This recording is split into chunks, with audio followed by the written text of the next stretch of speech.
The boardroom buzzed with quiet chatter as employees shuffled in for the morning meeting. At the head of the long, polished table sat Charles, a black man in his early 50s, dressed in a tailored navy suit.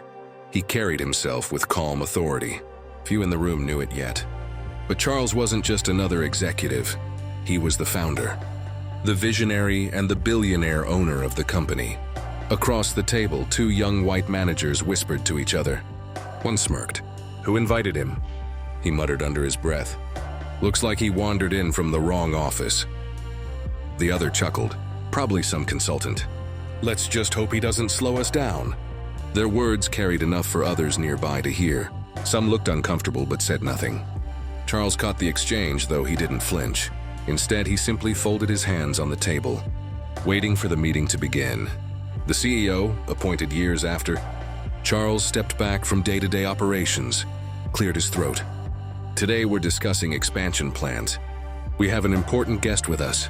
Before he could finish, one of the young managers cut in. "Excuse me, but maybe we should stick to the agenda. We don't have time for random visitors." He glanced at Charles dismissively. The room fell silent. All eyes turned to Charles. His calm gaze never wavered. With a faint smile, he said, "Don't worry. I believe I can contribute." The CEO's face reddened. He cleared his throat again. "Perhaps I should clarify. This is Charles Bennett. He's not a visitor. He's the founder of this company. And in fact, he still owns it."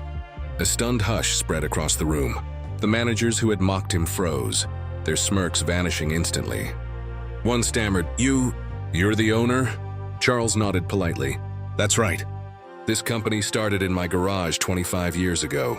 Every desk, every computer, every paycheck, you all benefit from something that was once just an idea in my head. Air grew heavy with shame. The employees who had laughed earlier shifted uncomfortably in their chairs. Charles could have humiliated them further, but he didn't. Instead, he leaned forward and began to speak with quiet strength. "I built this company not just to make money, but to create opportunity. I've faced doors slammed in my face.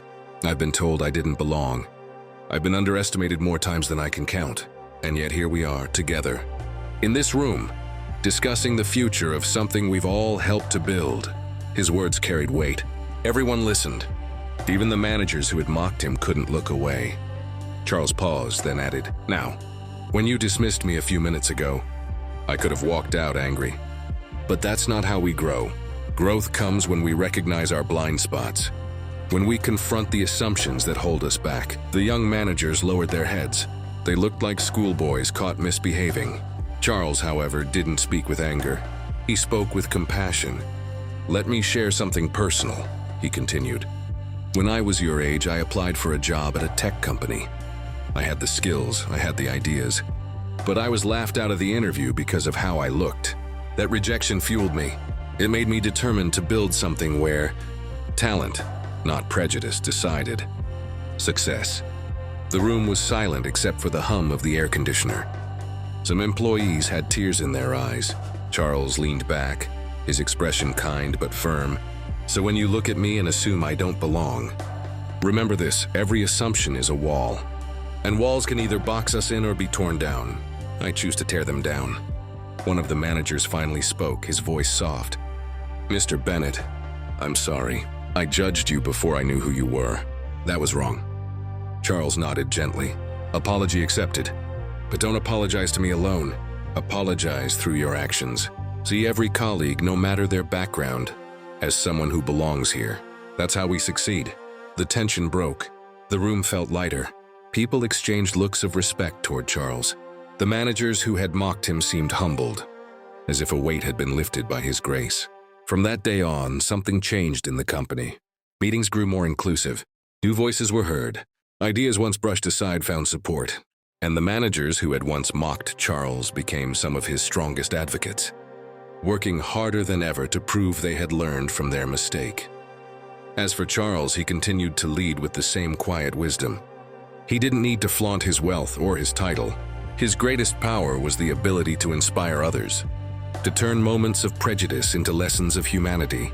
In the end, his story wasn't just about being underestimated. It was about proving that respect should never depend on appearances. Hate divides, but kindness heals. And above all, we are all equal as human beings.